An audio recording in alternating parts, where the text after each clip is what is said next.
vision or have another print disability, which makes reading, holding a book, or turning a page difficult or impossible. The content is copyrighted by the respective publishers. For more information, please visit us on the web at nfradioreading.org. Hello, this is Dan Arth, and for the next 1 hour, I will be reading from the August 5th, Wednesday issue of the Batavia Daily News on your Niagara Frontier radio reading service. And from the headlines, missing teen found safe. Team effort leads police to Niagara Falls. Article is by Matt Sertel. A missing teen has been located safely in Niagara Falls, Albion, police said. Police issued an alert Sunday for Alexandria M. Ledger, 17, who had not been seen by her family since the previous Monday. They are crediting the successful outcome to a collaborative effort involving law enforcement, technology, and investigative resources. Officers were able to use information provided through Snapchat, which helped establish Ledger's last known location. They also obtained an image from Walmart in Lockport of the vehicle she was observed entering. That information, combined with the flock safety camera system, enabled officers to identify and track the vehicle, ultimately leading to Alexandria's safe location in Niagara Falls, police said in a news release. The investigation was led by Officer Daniel Boz, who is currently serving an investigator role on a trial basis, police said. Throughout the investigation, Officer Boz conducted extensive investigative work, coordinating with numerous law enforcement partners, including the Niagara Intelligence and Crime Analysis Center, police said. By leveraging available technology, intelligence resources, and interagency cooperation, Officer Boz was able to develop critical investigative leads that ultimately resulted in Alexandria being located safely. End of quote. Police are thanking the Orleans County Sheriff's Office, Niagara Falls Police Department, the Niagara Intelligence and Crime Analysis Center, other law enforcement partners, the media, and the members of the public who shared information and assisted throughout the investigation. Quote, we also appreciate Snapchat and Walmart's cooperation in providing information that proved valuable to the investigation, police said. No further information is being provided. The Albion Police Department's grateful for the community's support and asks that everyone continue to respect the privacy of Alexandria and her family as they move forward, police said. And moving to our next article on the front page of the Batavia Daily News. Afternoon inferno. Fast-moving flames destroy barn in Byron. And there's a picture of a barn in some insane flames, intense flames. This is the caption. Intense flames consume a barn Tuesday at 7620 Iveson Road in Byron. Multiple fire departments responded to the blaze. Article is by Sal Hauser and Mark Gutman. A massive, fast-burning blaze destroyed a barn complex in Byron Tuesday, drawing a response from multiple fire companies. Flames shot as high as 3 stories from the 3-barn complex at 7620 Iveson Road, releasing a thick plume of black smoke visible from as far as Batavia, 8 miles away. Flames jumped from the barns to dry brush and crops in surrounding fields, as well as to the roof of an adjacent brick silo. A neighbor or passerby alerted firefighters to the blaze at about 11:45 a.m. Byron Deputy Fire Chief Bob Ruchek said. Nobody was injured, but it wasn't immediately clear Tuesday afternoon whether any animals were present. The contents of the barns also weren't known, though a charred Mazda CX-30 SUV was visible in the wreckage.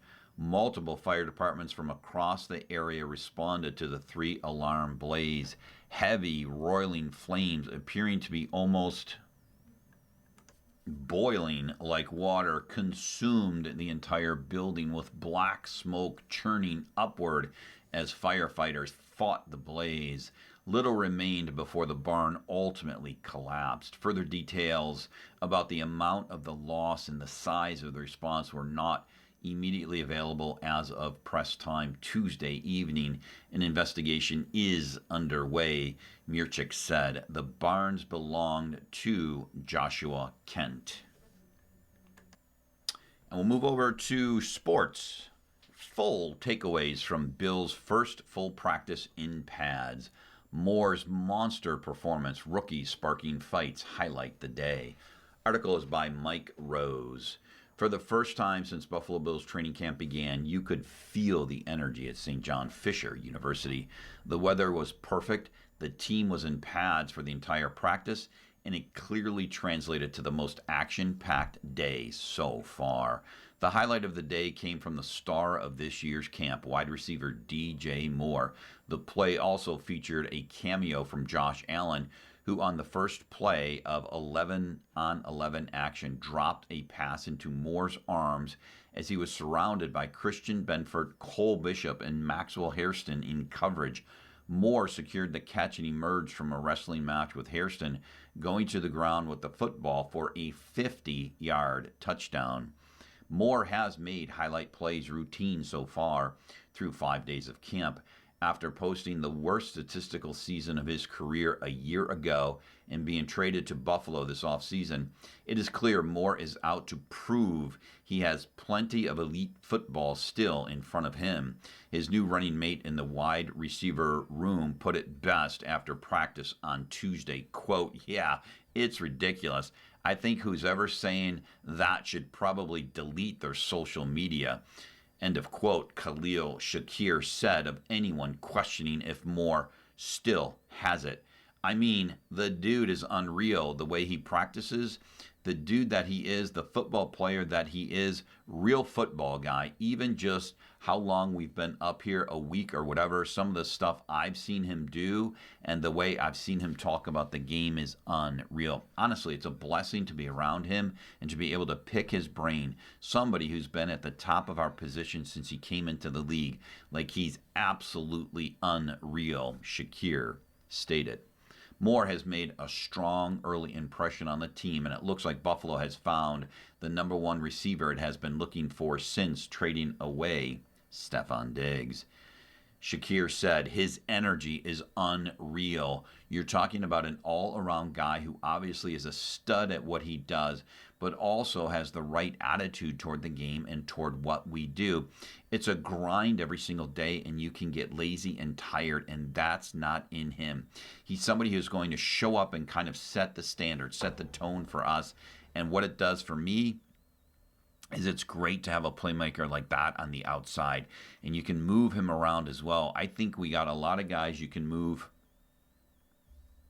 around, and I think obviously the more dogs that you have that are getting open and making plays, the defense has to pay attention to, and it kind of works hand in hand with getting other people open, Shakir said. That play set the tone for a day full of action. There were multiple skirmishes throughout the day, the biggest coming after a late hit on rookie linebacker Caleb Alarms or on tight end Dalton Kincaid. I was just running to the ball. People were saying he already went down, but I didn't see him go down. I was like in my drop run to the ball. I just saw him spin. I thought he was still up, so I just hit him, Alarms or said of the play. Despite honest intentions, the hit brought everyone together from both sides of the ball. That included left guard Alec Anderson, who found himself in the middle of the action, which is just how he likes it. I love it, Anderson said. It gets my testosterone. It gets my testosterone up these days, really gets the blood pumping, everything flowing. I just like going out there and being able to hear the pads thud. Every now and then a fight happens. It's great, It just kind of builds the resiliency and the grittiness of the team, and I think we need to. As for the fight afterward, Anderson was happy with how it ultimately played out. Quote, I didn't enjoy him hitting our guy after the whistle, but I enjoyed punching him in the face a couple times and choking him out. That's always enjoyable. He joked. A couple other dust-ups on the day included rookie linebacker T.J. Parker mixing it up with rookie fullback Jackson Acker and tight end Kaliki Latu and rookie tackle Jude Bowery in the middle of a third confrontation. As for the on-field product, Elarms Orr had a strong day both in the running game and defending the pass in 11 activities. Cornerback Christian Benford also had one of his best days of camp so far, blanketing Bills receivers in coverage. Nickel cornerback D. Alford mixed it up in the running game as well, making a couple of backfield stops.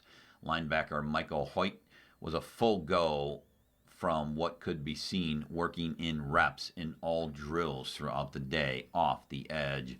C.J. Gardner-Johnson missed practice in recovery from his calf strain, but was in good spirits and worked on the bike and with a trainer off the side at different points throughout the day.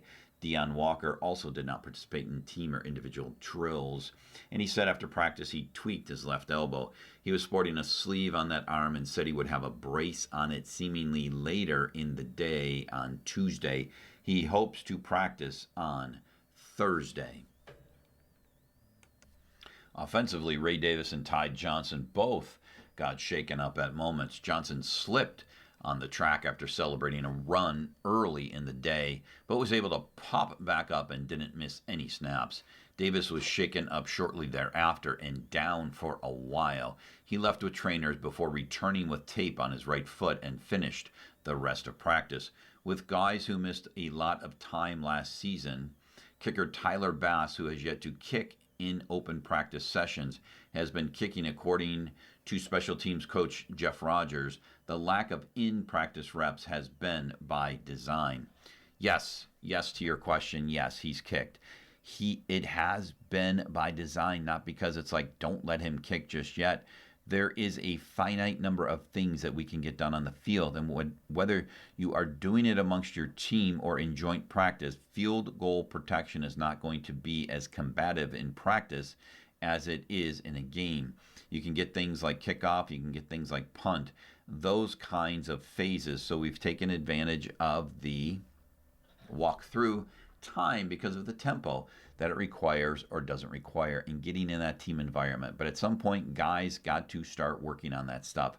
Thursday will be the third time that we do field goal protection as a team, but first time we've done it in pads, and we wanted a padded day. So hopefully we get that worked out, Rogers said.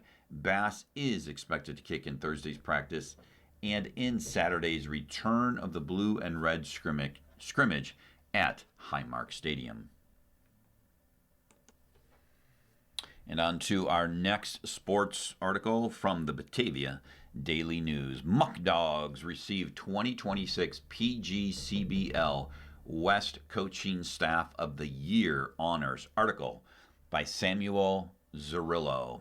The Batavia Muck Dogs had a magical season in 2026, one that included winning 29 games, earning the number one seed in the West, and culminating in a historic perfect game Collegiate Baseball League Championship win, the team's first ever title.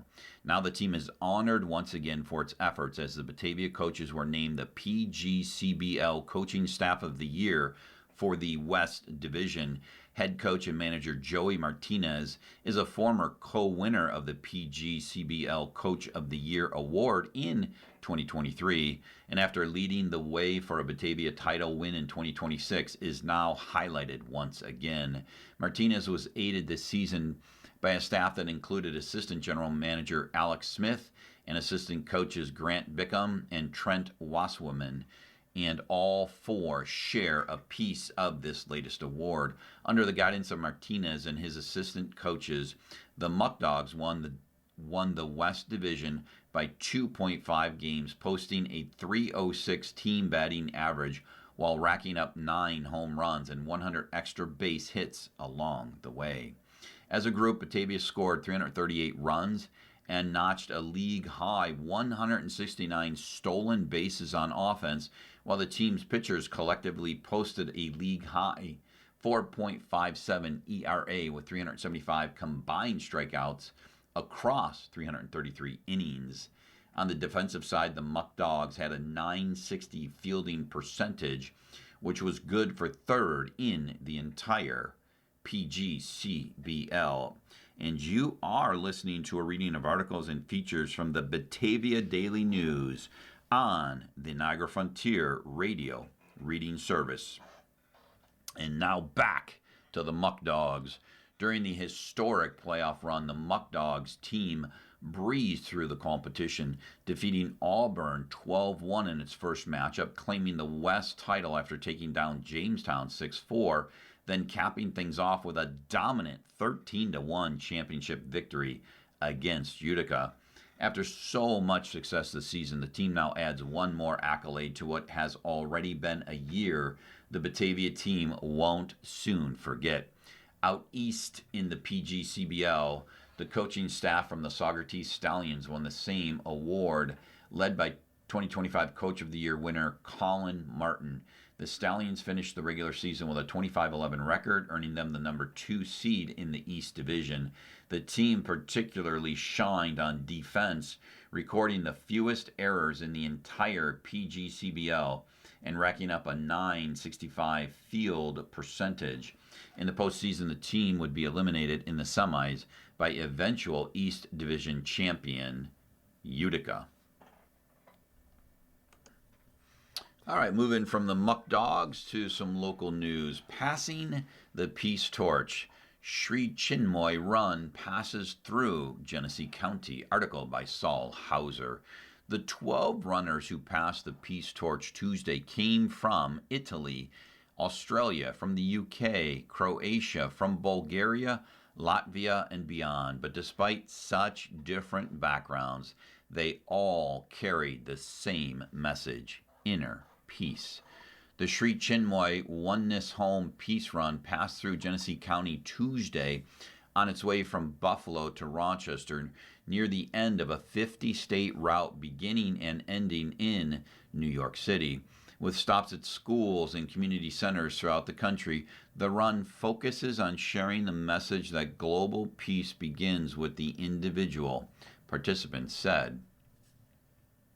Quote, "It starts with each and every one of us," said runner Roxana Magdici, who was passing through Corfu Tuesday morning. "We don't have to wait for anybody, and just being peaceful ourselves, the world already changes everyone around us." End of quote. Magdici first discovered the group as a volunteer at a 24-hour race in Padua, Italy, where she lives. Other volunteers told her about the peace run, and since then she's carried the torch in Croatia, Mongolia, Australia, and the U.S.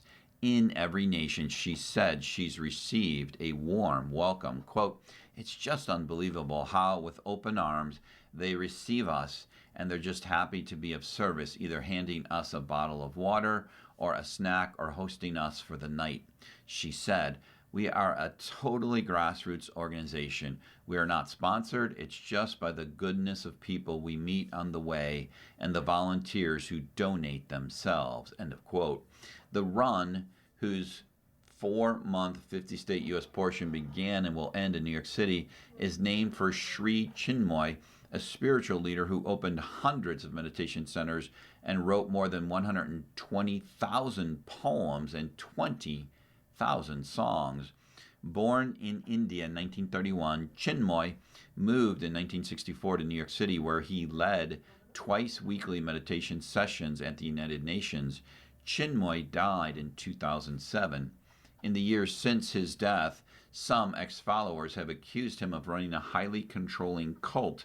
Chinmoy was never sued or charged with any crime, and his attorney denied the allegations at the time. The run previously passed through Genesee County in 2012 and in 2024.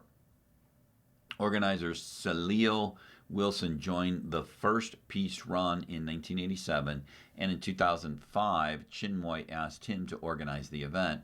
He said in Batavia Tuesday that the biennial runs provide a snapshot of the country and that he's seen great progress in global understanding since he began. Quote, there are things we do now in the ceremonies and the events we put on with children that we could never have done before, like practicing being silent and the visualization of imagining peace surrounding from you to the school, to your friends, to the country, and so on. He said, it sounds strange, but in 1987, people would be like, what are you talking about? The progress that humanity has made is dramatic. We don't see it because we're in it. It's like when you're growing, you don't realize you're 6 inches taller than you were 4 years ago on a day-to-day basis. But it is significant. The sort of awareness of words, even the understanding of oneness. People have a sense of what that means now. But in 1987, it was kind of a new thing. End of quote. To celebrate the 250th anniversary of the Declaration of Independence, runners collected a soil sample from each state, all of which will be mixed into a peace garden at the organization's Queens headquarters. Violeta Angelova of Bulgaria joined the run 2 weeks ago, a 15-year participant in the Peace Run in Bulgaria. This year is her first in the United States. Quote, for me to be here in America is a very beautiful experience, she said. I'm from a small country, and most of the things which I see now are things I saw in the movies, but the most important for me is to see the faces of the people, their smiles, how they accept this peace message from each country which we represent. I really feel that people here appreciate that, and they are part of this mission. End of quote. After Batavia, the runners headed northeast to Churchville, where they plan to speak to youth groups about the meaning of peace. The runners often lead a guessing game about their countries, said runner Defashishu Torpe of London. Impressions such as Harry Potter for the UK and a kangaroo for Australia tend to be easy, he said, but it's when students learn about a nation they haven't heard of that they begin understanding their place in the world, he said. Quote, we were just joking just now with my friend from Latvia. It's very hard for the children because it's Latvia, so he has to give them lots of clues. He said, we have a big map of the world and we show them on the map, so it's kind of fun for the kids to get an idea of where we're all from. End of quote. Meeting people from so many different places is a novel experience for many kids, he said.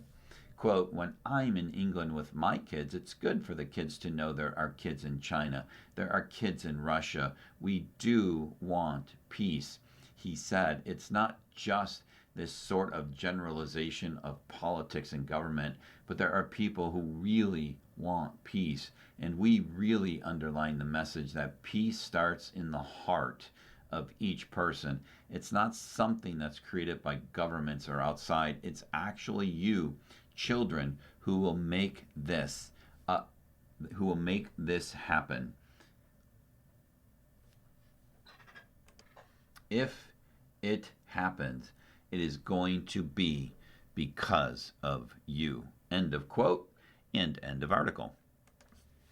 And continuing with more local news, company pursues $1.2 million Leroy project. Rochester Davis Fetch currently employs 17 in the village. A proposed investment to construct a new facility would be Rochester Davis Fetch Corp's third investment in the village since 2024. The company has submitted an application for a $1.2 million project to the Genesee County Economic Development Center, GCEDC, officials said in a news release. The GCEDC's board of directors will consider an initial resolution at its Thursday meeting to assist the project. The company proposes expanding its operations by constructing a freestanding 16,500 square foot facility at 9 Lent Avenue.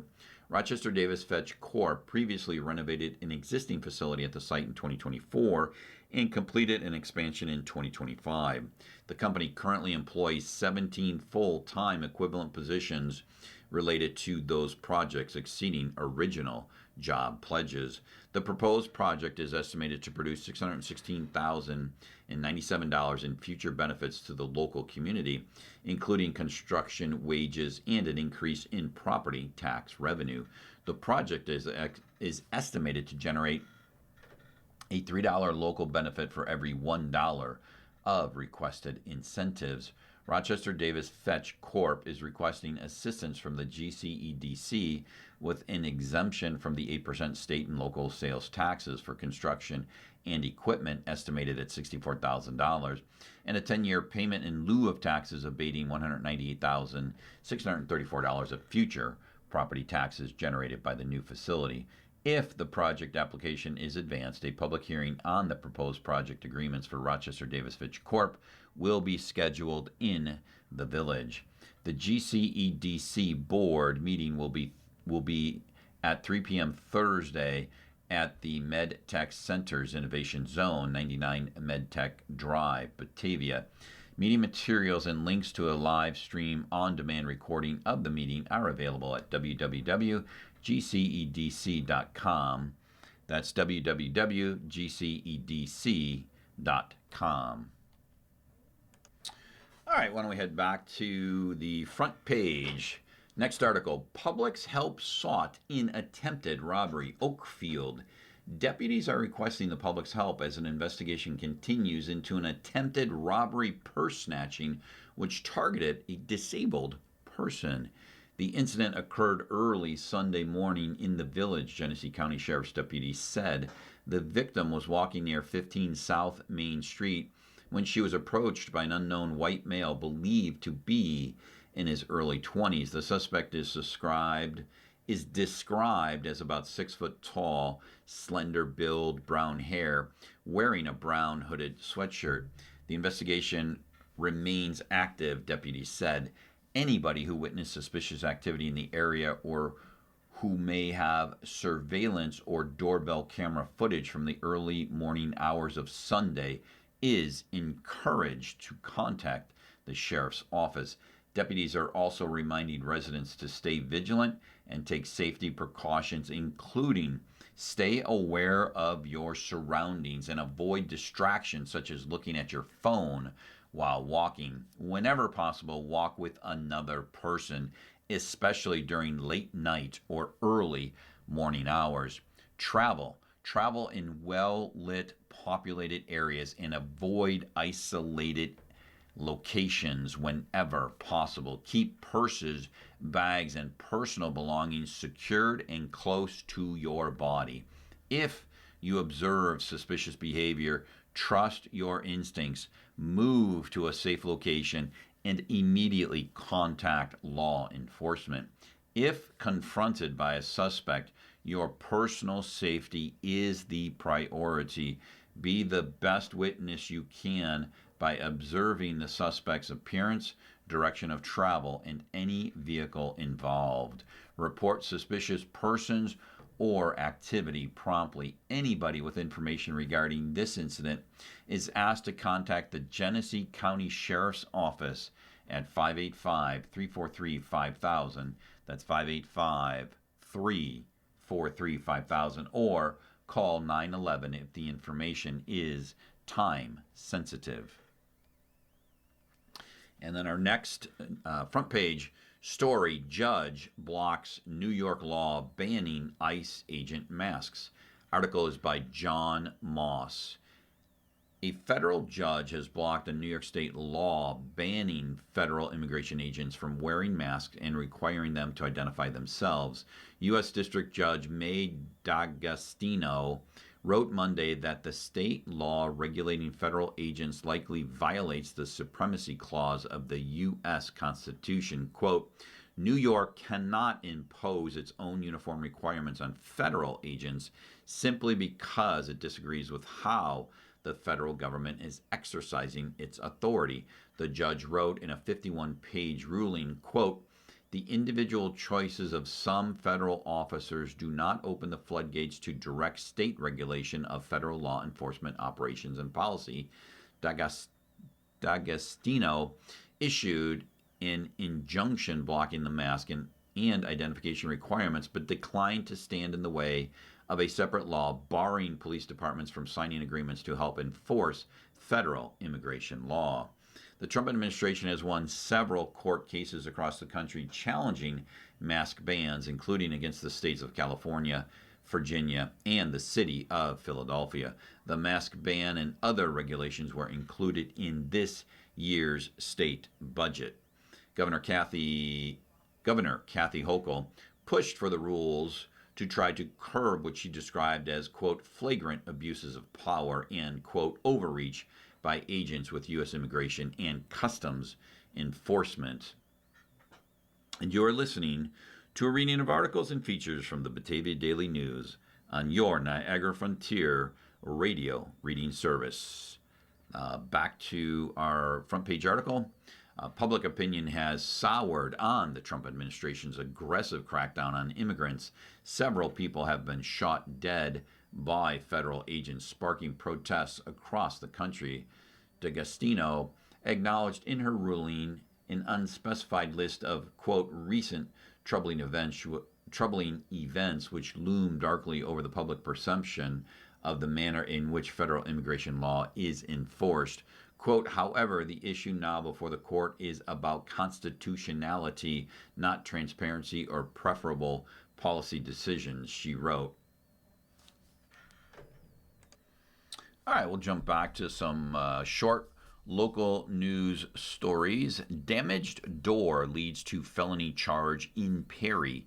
An argument over a gasoline transaction led to a felony charge against a Perry man. Jonathan Velez Rivera, 38, was arguing with a cashier at Crosby's convenience store when he intentionally caused $855.71 in damages to a glass door, Perry police said.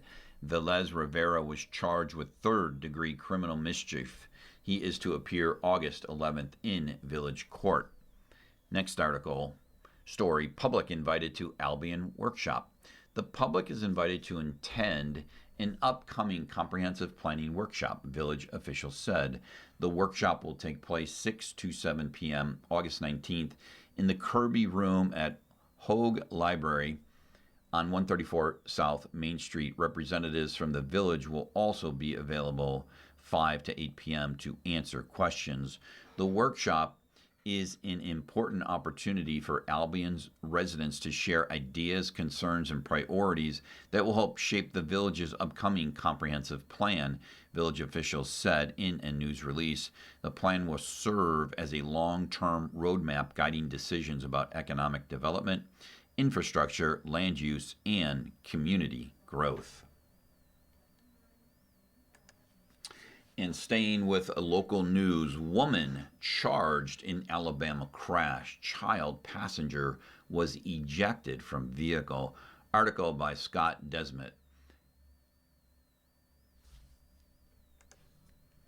A Basom woman faces serious felony charges after an investigation into a one-car crash on Bloomingdale Road in December, a crash that critically injured a child, Genesee County Sheriff's deputies said. Jolie P. John, 23, was arrested July 31st and charged with aggravated vehicular assault, first-degree reckless endangerment, 2 counts of aggravated DWI for having 2 children in her car, and 2 misdemeanor counts of endangering the welfare of a child. The most serious charge, vehicular assault, is a Class C felony punishable by up to 15 years in prison. Deputies said John was driving a 2018 Ford SUV the night of December 18th when she lost control of the car, went off the road, and slammed into a tree. John and a child, no age released, were both ejected and suffered serious injuries. A second child who remained in the SUV was taken to a hospital for evaluation. John was arraigned and committed to Genesee County Jail with bail set at $2,500. GCSO Collision Reconstruction Unit, NYSP Collision Reconstruction Unit, Town of Alabama Fire Department, Mercy EMS, Genesee County Child Protective Services and the Genesee County District Attorney's Office assisted deputies at the scene. And our next local news story, 8 arrested in solar farm ICE raid. Article by Scott DeSmit. In what is believed to be the first time in the Glow region, U.S. Customs and Border Patrol agents raided a solar farm, resulting in the arrest of 8 illegal immigrants. Agents on Thursday raided the farm on Rich's Corners Road in Albion. The solar farm is between routes 31 and 31A and is in the early stages of production. 7 of those arrested are from Venezuela and 1 from Jamaica. In a press statement, Mike Niezgoda of U.S. Department of Homeland Security said agents received information through the ICE tip line. All 8 were taken to Rochester and Buffalo for processing before being turned over to ICE for deportation. An internet search revealed no other instances of illegals being arrested while working on solar farms in western New York. The solar farm, known as Albion Rich's Solar Project, is being built by AMS Renewable Energy based in White Plains, along with Blue Wave, a solar project developer out of Boston, Massachusetts. All right, we'll go from local news to the opinion page. First article, the world gets richer under capitalism. Polls show that many Americans today, particularly younger ones, have a less than favorable view of free market capitalism. A recent Gallup survey found that just 54% of respondents had a positive opinion of the economic system. Yet, many of capitalism's most vocal critics openly ignore the abundant evidence of its success. The Food and Agriculture Organization last month released its annual report on world hunger. The State of Food Security and Nutrition in the World 2026 reports continued progress in attacking malnutrition across the globe. The analysis reports that in 2025, 7.8% of the world's people were undernourished. That's down from 35% in 1970, an astonishing drop over the decades. In the United States, Canada, Europe, and East Asia, the percentage of undernourished residents is just 2.5%. The places where hunger remains prevalent today are typically war-torn nations in which violence is routine, primarily in the Middle East and parts of Africa. These numbers are in line with data on global poverty. Our World in Data reports that since 1990, the number of people living in extreme poverty has declined by 1.5 billion. This means on any average day in the last 35 years, about 115,000 people left extreme poverty behind. Conditions have improved all over the world, not because of central planning, socialism, or government intervention. Quite the opposite. The major factor behind dramatic drops in hunger and extreme poverty has been economic growth, driven in large part by more nations easing limits on the free exchange of goods and services. Capitalism, quote, capitalism has done more to overcome hunger and poverty than any other system in world history. Rainier Zitelman, an historian and sociologist, wrote recently for the Adam Smith Institute, quote, the most devastating man-made famines over the past 100 years all occurred under socialism. In the 1930s alone, according to a range of estimates, between 5 million and 9 million people died in the Soviet Union from famines caused by socialistic collectivization of agriculture. Zitelman notes that before the Industrial Revolution and the advent of capitalism, 90% of the world's population lived in poverty. It's also important to note that the economic liberty and prosperity afforded by capitalism are also deeply related to property rights and political freedom. The 20th century made abundantly clear that depriving citizens of economic freedom is a hallmark of totalitarianism. Consider North Korea or Cuba today. Statistics on hunger and poverty reveal that the world has made great progress in recent decades, Despite dour predictions from progressive doomsayers about widespread famine and destruction, more work remains, but the prescriptions offered by today's modern purveyors of socialism with a smile would only sabotage the effort and make further progress much more difficult. We'll move over to weather. So today we're looking at clouds and sunshine, an absolutely beautiful, gorgeous day, high of 85 degrees.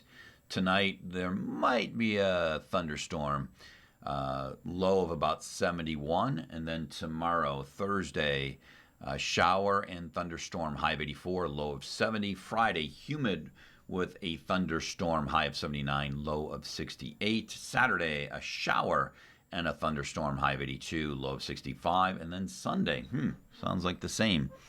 A thunderstorm, high of 81, low of 65. So enjoy today. It will be sunny all day.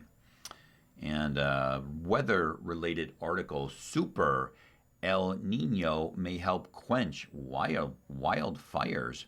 Upcoming effect could be, quote, very strong. Article is by Noah Haggerty from the Los Angeles Times.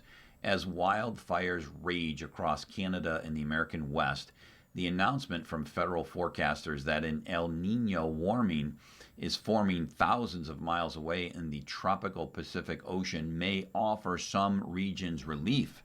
Next year, at least, the El Nino climate pattern materializes erratically every 2 to 7 years and can last up to a year. During its tenure, El Nino often brings wetter conditions to the southern United States. While extra rain can bring flooding and landslide risks, it can also keep vegetation moist, lowering the potential for wildfires. Forecasters with the National Oceanic and Atmospheric Administration, which announced in June that El Nino had arrived, predict this iteration will be very strong, bringing a greater promise of a wet winter. Despite an active El Nino, experts say the southwestern United States locally won't feel its damping effect until next year. A recent study from NOAA researchers found that it's El Nino's wet fall, winter, and spring seasons that often bring a notably milder wildfire season the following summer.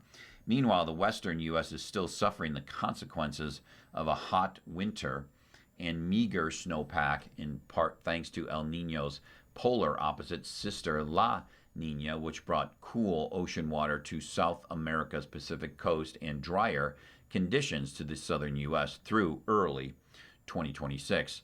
Quote, unfortunately, the helping effect of El Nino in much of the United States won't be felt until sometime next year, said NOAA research meteorologist Andrew Howell, a study author. With the most recent La Nina just ending, we're still in the crosshairs. Howell and his colleagues analyzed nearly 4 decades of El Nino and La Nina oscillations and wildfire burn areas to understand how often the fire season mirrors the climate cycle. They found El Nino's helping effect is far from guaranteed. All right, we'll move over to a little bit about motorsports. Ashton Hannon outduels Mother Nature at Lancaster Motorplex. Article by Steve Petty. Ashton Hannon from Cheektowaga, New York, won his first career 4-cylinder feature at Lancaster Motorplex on Saturday night before a pop-up shower during the late model main event forced Speedway management to postpone the rest of the evening, which was to feature the inaugural John Carlson Memorial for the street stocks. Everyone in attendance is asked to keep their wristbands and receipts and follow Lancaster's social media for rescheduling dates. Fans in attendance were able to participate in the autograph session. After a long period of track drying, Speedway officials determined that the track was unsafe to continue racing. And then moving over to Ransomville. Williamson, Foster, Kish, Griffin, Henning win at Ransomville. Article by Steve Petty. 5-time and reigning track champion Matt Williamson from St. Catharines, Ontario, won his 7th Crown Undercoating 358 modified feature of the season at the Ransomville Speedway as IMA North America and Hardison Funeral Home presented the racing action on Friday night. Tyler Foster from Pendleton, New York, won his first career Sterling Lubricants Dirt Car Sportsman feature. Chase Kish from Port Colborne, Ontario, won his fourth Kaipo Chevrolet Street Stock Feature event of 2026. Cody Griffin from Appleton, New York, won his second Sunflowers of Sanborn Mini Stock Feature of the season. And Robert Henning from Appleton, New York, won the J&D Tires and Service Novice Sportsman Feature. Congratulations to all the winners. And you are listening to a reading of articles and features from the Batavia Daily News on the Niagara Frontier Radio Reading Service. We'll go back to the opinion page. New York will regret going into the grocery business. Article is by Allison Schrager. The market, as I have noted before, is a small miracle. All these people come together, sellers, buyers, go-betweens with different preferences, needs, and resources, and they manage to come up with a price the market clears and everyone is better off, but not always. When a market fails, it is tempting for public officials to intervene with a policy to fix it. Sometimes these interventions work. Often they make the problem they are trying to solve worse or create new ones. New York City Mayor Zoran Mamdani's plan for government-run grocery stores, 5 of which are scheduled to open in 2029, falls into the latter category. There's a genuine problem he hopes to address. Many households are struggling to pay for food. Groceries in New York City are especially expensive because food stores face logistical challenges as well as high rents and labor costs and pass them on to cash-strapped consumers. Poor Americans often live in food deserts where it is almost impossible to buy fresh fruit and healthy food or any food at all. Mamdani's solution seems simple. The government will sell groceries for lower prices. The plan is to open a government-owned grocery store in each borough, which will sell healthier food at a 30% discount. This is the wrong answer to the wrong problem. Food deserts aren't necessarily a market failure or even a problem in New York. For one, the planned locations of the stores, such as in East Harlem, already have many options. And compared to other parts of the country, most New Yorkers have access to grocery stores. What's more, studies have found that when healthier food is made available in low-income areas, people just don't buy it. Local stores don't sell highly processed, sodium-rich, and sugary food because it is cheaper. They stock it because it's what people want to buy. Perhaps that is a failure of public health policy or misguided farm subsidies. In any case, a government-run store does not fix the problem. Mamdani's plan won't necessarily provide cheaper groceries to the people who need them. That's in part because it is poorly targeted. Government-run grocery stores make food available to everyone, including people who could resell it at a markup. It would be more justifiable to spend limited taxpayer dollars to help those Americans who struggle to buy food. And there are already programs to subsidize food for low-income households, such as SNAP, which are means tested. SNAP is not perfect, but the city or state could spend the money instead to expand or direct these benefits to healthier food at a lower expense to taxpayers. And this will cost taxpayers. The 5 stores are projected to cost $70 million just to open. Going forward, that 30% discount will require some money to come from somewhere. Given the requirement that the stores pay, quote, family-sustaining wages and benefits, it won't lower labor costs. Perhaps these stores will be more efficient than the private alternative and pass those savings on, but grocery stores are a competitive, low-margin business. Lower costs could come from the stores not paying rent or property taxes, but that would also cost taxpayers because the government would be foregoing the revenue. Government-run stores would also undercut private competitors in the area, which could mean less tax revenue. Thankfully, this is unlikely because, so far at least, the plan is to have only 5 stores. If they sell groceries at below market prices, they will probably run out of the things people want, leading consumers back to the stores they used to shop in anyway, all at a higher expense to taxpayers.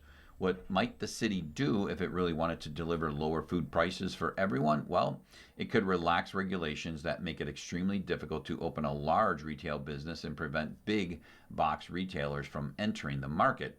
Or it could be a bit less eager to increase labor costs of existing businesses. Instead, it has a plan for government grocery stores that is eerily similar to its system of rent stabilization, by which I mean an expensive and inefficient way to provide some benefit to a few at the expense of many. End of opinion. Now let's move over to the family and health section. What parents need to know about measles. Article by Andrew Hashikawa and Adam Ratner. Measles is a highly contagious disease caused by the measles virus. The infection can lead to serious and sometimes fatal complications. Fortunately, measles is a vaccine-preventable illness. Measles was under control in the United States, but we are seeing outbreaks again in areas where vaccination rates have fallen. Because measles is so contagious, outbreaks happen quickly. Most of the time, children who get measles are not up to date on recommended vaccines or are not old enough to get the measles vaccine. The childhood and adolescent immunization program in the United States led to a more than 99% decrease in measles cases since 1963. However, travelers visiting or returning to the United States from other countries can spread measles to people who are at risk and can cause an outbreak. After the first measles infection is reported in a community, it is considered an outbreak because of how quickly measles spreads. Local health experts must work quickly to identify others who were exposed so they can stop measles from spreading. Measles is one of the most contagious diseases in the world. In fact, 9 out of 10 people exposed to measles will catch it too if they are unvaccinated, have not had the disease before, or have a problem with their immune system. Even very brief exposure to an infected person in a shared space poses a high risk for unimmunized people. People with measles are contagious before they know they are sick. An infected person can spread measles easily to others 4 days before the rash appears, and they are still contagious 4 days after the rash appears. Measles spreads from person to person and through the air from respiratory droplets from a child's cough or sneeze. The virus can live for 2 hours on surfaces or suspended in the air. Someone who enters a room where someone with measles had been earlier can catch the disease. The virus can also travel along air currents and infect people in another room. Even brief exposure to the virus poses a high risk of infection to anyone who is not up to date on measles vaccine or has not had measles before. People with conditions that weaken the immune system are also at high risk of infection. Common signs of measles infection include a high fever and rash. The rash usually appears 3 to 5 days after the first symptoms. It starts on the head and spreads down to the rest of the body. In addition to a fever and rash, other measles symptoms may include a cough, runny nose, and red, watery eyes. Other symptoms may include small spots in the cheek area inside the mouth called cup lick spots, as well as diarrhea and ear infection. Measles can also lead to serious complications such as pneumonia, encephalitis, swelling of the brain, deafness, intellectual disability, and even death. Measles symptoms typically begin about 8 to 12 days after your child is exposed to the virus. If your child was exposed to someone with measles, call your pediatrician right away. They can check your child's health records. If needed, your pediatrician can arrange to have your child examined without putting others at risk. And we'll close with family and health. 2 deaths linked to cyclospora outbreak. What you need to know. Article is by Jeff Herbert. 2 deaths have been linked to a cyclospora outbreak that has infected thousands of Americans in 45 states. 2 Michigan residents sickened with cyclosporiasis have died, according to MLive.com. The Michigan Department of Health and Human Services said Monday that both people had significant underlying health conditions, which, quote, may have been impacted by cyclosporiasis and dehydration. They are the first U.S. deaths connected to the current cyclospora outbreak. Additional details, including their ages and what other health issues they may have had, were not disclosed. In its most recent update, the U.S. Centers for Disease Control and Prevention said July 28 that 6,707 cases have been laboratory confirmed nationwide, with another 11,500 suspected cases under investigation. At the time, the CDC reported 423 hospitalizations, but no deaths. The majority of cases are in Michigan and Ohio, according to the CDC. We estimate a 6-week reporting lag between illness onset and case reporting to CDC, so we anticipate that case counts will continue to rise as data are received, the CDC said July 28th. CDC teams are working diligently to collect, analyze, and provide data at the national level. So what is cyclosporiasis? Cyclosporiasis is a gastrointestinal disease caused by the microscopic parasite Cyclospora. People become infected after consuming water or food that contains the parasite. Cyclosporiasis symptoms can include watery, explosive diarrhea, as well as stomach cramps, bloating, nausea, vomiting, fatigue, body aches, low-grade fever, and a loss of appetite, according to the CDC. Illnesses are not typically life-threatening for healthy individuals, and some infected people may remain asymptomatic, but if untreated, symptoms can be severe and long-lasting. The U.S. Food and Drug Administration said that the largest outbreak of cyclospora infections has been sourced to lettuce from central Mexico and recalled by Taylor Farms, New Mexico. Taylor Fresh Foods, which supplies bagged salads at retail stores and produce for restaurants like Taco Bell, issued a voluntary recall last month. The FDA reported a false positive test on July 19th, but later insisted that it still had overwhelming epidemiological data supporting the current voluntary recall by Taylor Farms, and continued to encourage people to avoid all products listed in Taylor Farms' recall. Additional smaller cyclospora outbreaks have been linked to parsley and cilantro in some states. And you have been listening to a reading of articles and features from the August 5th issue of the Batavia Daily News. We read from the Batavia Daily News every Saturday at 9 a.m. Your reader today has been myself, Dan Arth, and I thank you for listening. Coming up next in the Niagara Frontier Radio Reading Service, we have the East Aurora Advertiser. At 11 o'clock, we have the Niagara Gazette. And at noon, we have the Dunkirk Observer. Stay with us for these readings and more throughout the day. Radio Reading mails out a large print program schedule to our listeners every other month. If you have not received a Niagara Frontier Radio Reading Service large print program schedule in the mail, please call us at 716-821-5555. We will make sure that you receive one every other month. A Braille version of the schedule is also available upon request. Our number again is 716-821-5555.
following program is intended for listeners who are blind, have low vision, or have another print disability, which makes